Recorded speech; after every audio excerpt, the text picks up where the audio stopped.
La divinité Oro fait partie des 41 divinités qui existent. Et quand on parle d'Oro, souvent, c'est au niveau de la brousse. Parce qu'on dit Igbo Oro. Et souvent, vous allez entendre les gens dire Igbo Agan.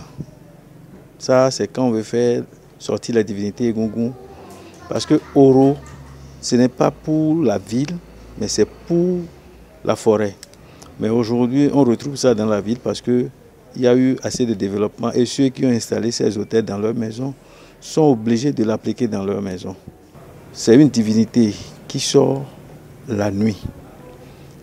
Parce que c'est par rapport aux femmes que ça sort la nuit. Parce qu'on entend souvent parler d'une divinité Oro qu'on appelle Pakoko. C'est une femme qui a voulu comprendre ce qui se passe à ce niveau.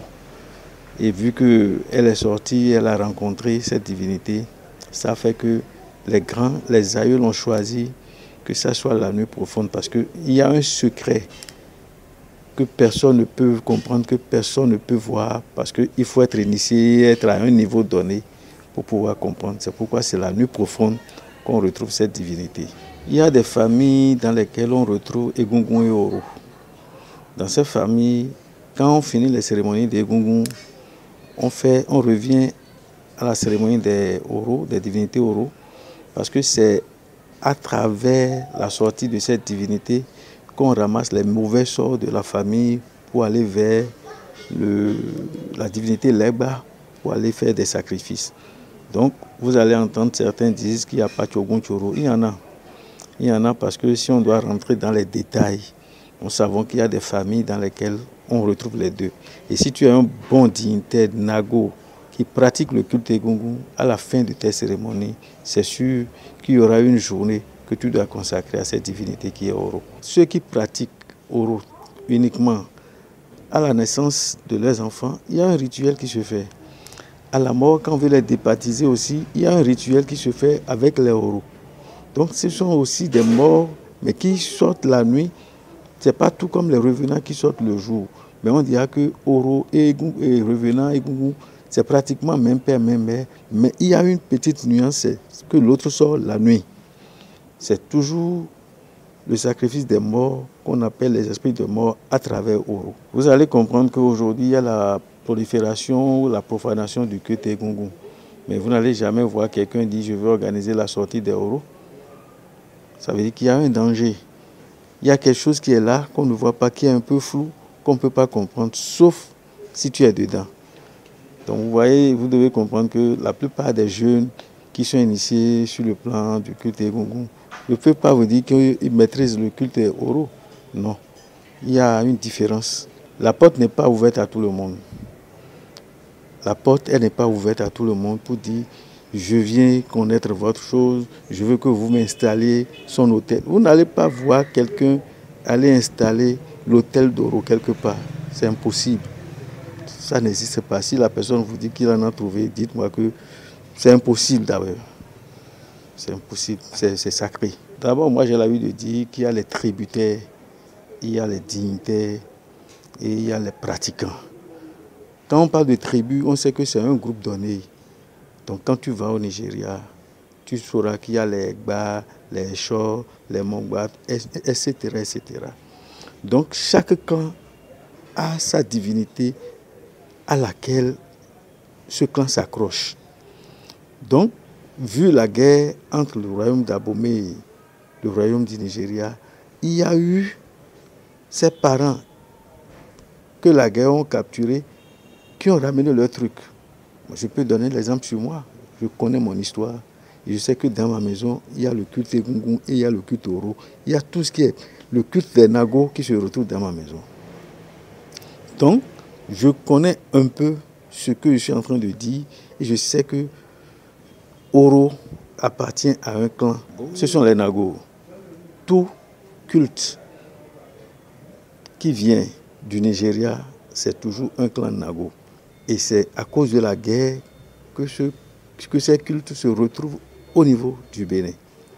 Et la plupart à Ouida. Et souvent, ces esclaves ont été des esclaves affranchis d'Abomey vers Ouida. Certains n'ont pas été des esclaves, c'est vrai, ils sont venus directement à travers des parents qui se sont installés déjà, ils sont venus. Bon, le rôle de la divinité Oro, les gens vous diront que la divinité Oro n'est pas un gardien. C'est pour sécuriser sa famille, c'est un culte des morts. Mais ceux-là ont choisi manifester, communiquer avec leurs enfants, avec leurs parents, la nuit. C'est pour ça, quand les gens me disent que Oro, on ne comprend pas ce qui est là, je dis, tu ne peux pas comprendre, il faut être dedans pour comprendre. Si tu veux chercher à comprendre, ça veut dire que tu iras dans l'au-delà. Et dans ce cas, tu perds la vie. Il est interdit d'allumer au moment où il y a Oro qui sort. D'autant plus que Oro, c'est dans la brousse. Il n'y a pas la lumière dans la brousse, c'est dans l'obscurité que tout se passe. C'est là où je vous dis, il y a le danger. C'est pourquoi beaucoup ne s'intéressent pas à ça pour dire, je vais être initié pour ceux qui... Il y a le danger, c'est dans la nuit que tout se passe, dans l'obscurité que tout se passe. Oui, donc ce n'est pas parce qu'on veut empêcher les gens de voir, non. Depuis le temps, ça a été toujours comme ça.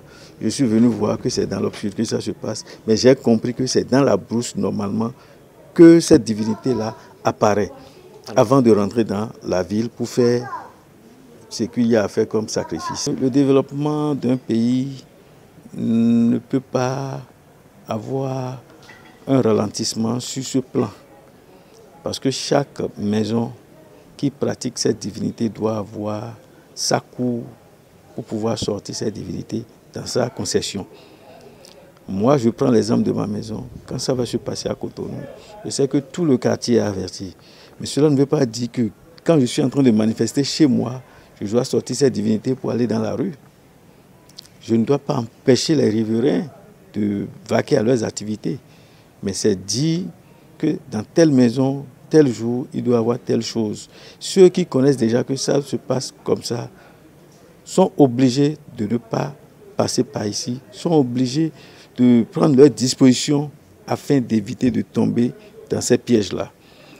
Ouais, donc voilà un peu ce que moi je peux dire par rapport au développement de la ville, parce que ça n'empêche pas de faire ces cérémonies. En toute chose, il y a toujours des brebis galeuses qui profitent de ces occasions pour aller commettre leur délit là où ils veulent.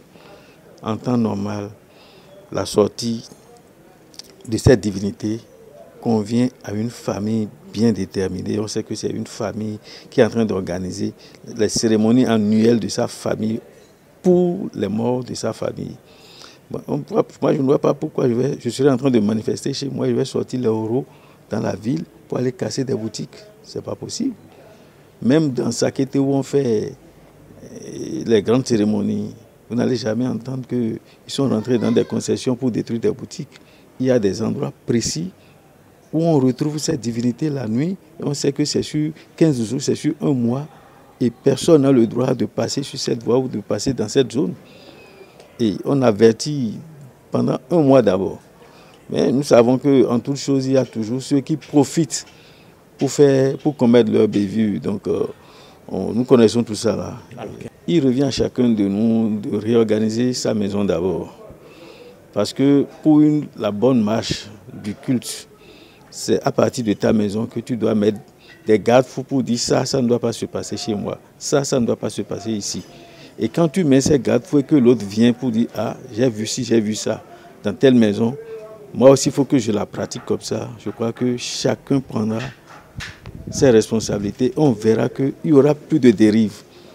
Parce qu'avant de corriger quelque chose, il faut partir de chez soi. C'est un cas qui arrive très rarement. Rencontrer un non-initié. Tout d'abord, si je prends le cas, je prends toujours le cas de ma maison. Et quand ça se passe chez moi, par exemple, nous avons des initiés qui sont à tous les carrefours. Et quand tu veux rentrer dans la rue, on te dit, ah, attention, tu habites telle maison ici. Si tu n'as pas ta maison ici, tu ne peux pas passer par ici parce qu'il y a une cérémonie qui se passe là-bas. C'est interdit. Voilà, voilà. Maintenant, si ce n'est pas le cas et que quelqu'un vient tomber là-dedans, on est obligé de demander à connaître ses parents. Et s'il y a lieu de le mettre à l'initiation en même temps, on va l'initier. Parce que tout de suite, on ne peut pas dire qu'il est rentré dedans, il a vu la divinité. Mais il aura rencontré un nombre d'hommes, d'initiés, qui vont d'abord l'interpeller, lui poser des questions. S'il n'est pas initié, on saura en même temps à travers les questions qui lui seront posées.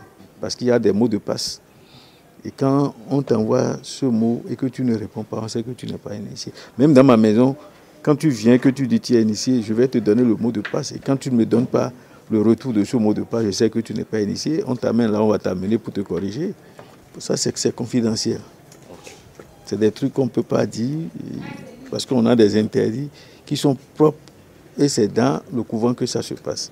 Je pourrais te donner le mot de passe, mais c'est impossible parce que déjà quand je vais le donner, les non-initiés, chaque fois qu'ils vont rencontrer ils vont se mettre là-dedans pour dire oui, je connais, je vais ici.